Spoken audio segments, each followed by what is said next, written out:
સોના ઉપયોગ સામે હાઈકોર્ટમાં અરજી ચાઇનીઝ દોરી કાચ પાયેલા દોરા અને તુક્કલ સામેના પ્રતિબંધના કડક અમલની માંગણી કરવામાં આવી હાઈકોર્ટના આદેશ અને સરકારના પરિપત્રનું પાલન ન થતું હોવાની રજૂઆત થઈ ગ્રીન ટ્રિબ્યુનલ અને સુપ્રીમ કોર્ટના ચુકાદા બાદ પણ ખુલ્લેઆમ ચાઇનીઝ દોરી અને અન્ય પ્રતિબંધિત વસ્તુઓ વેચાતી હોવાનું કહ્યું ચાઇનીઝ દોરી સાથે નાયલોન દોરીમાં વપરાતા કાચથી પણ નુકસાનનો ઉલ્લેખ કરાયો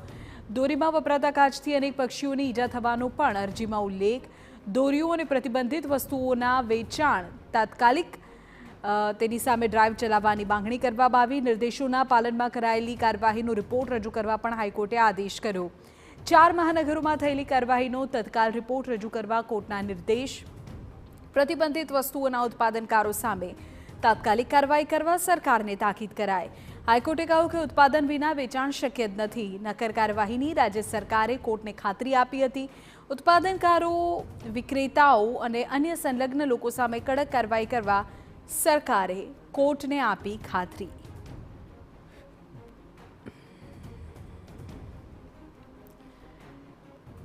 તો ચાઇનીઝ દોરી સહિત જે પ્રતિબંધિત વસ્તુઓ છે તેનો કડક અમલ કરવાની માંગ સાથે અરજી કરવામાં આવી હતી હાઈકોર્ટે પણ આ મામલે કડક વલણ અપનાવ્યું છે અને બીજી તરફ સરકારે પણ એ બાહેધરી આપી છે ખાતરી આપી છે કે નક્કર કાર્યવાહી આ મામલે કરવામાં આવશે કોર્ટે કહ્યું કે ઉત્પાદન વગર વેચાણ શક્ય નથી ત્યારે ઉત્પાદનકર્તાઓ વિક્રેતાઓ આ તમામની સામે આવનારા દિવસોમાં કડક કાર્યવાહી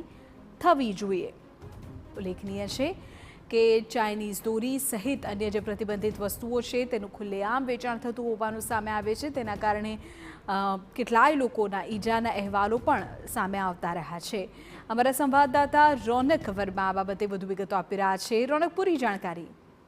જે પ્રકારે સંક્રાંતિનો તહેવાર હવે નજીક છે તે દરમિયાન જ જે અત્યારે દોરી રંગવાથી લઈને અનેક કામગીરી ચાલી રહી છે તેના માટે ગુજરાત હાઈકોર્ટમાં એક અરજી છે તે દાખલ કરવામાં આવી છે ખાસ કરીને ઘાતક વસ્તુઓનો જે પ્રકારે ઉપયોગ થઈ રહ્યો છે તેમાં ચાઇનીઝ દોરીનો ઉપયોગ થાય છે કાચ પાયેલા દોરાનો ઉપયોગ થાય છે ચાઇનીઝ તુક્કલ સામેના પ્રતિબંધ જે લગાવવામાં આવ્યા છે તેનો કડકપણે અમલીકરણ ક્યાંક ને ક્યાંક નથી કરવામાં આવી રહ્યો અને આ જ અમલીકરણ માટે જે અરજી છે તે ગુજરાત હાઈકોર્ટમાં કરવામાં આવી હતી જે અંગે ચીફ જસ્ટિસની કોર્ટ સમક્ષ જે સુનાવણી છે તે હાથ ધરવામાં આવી હતી જેમાં અરજદાર તરફે કેટલીક રજૂઆતો છે તે પણ કરવામાં આવી હતી આ તમામ દલીલો સાંભળીને ગુજરાત હાઈકોર્ટ દ્વારા પણ મહત્વનું અવલોકન છે તે કરવામાં આવ્યું છે તેમાં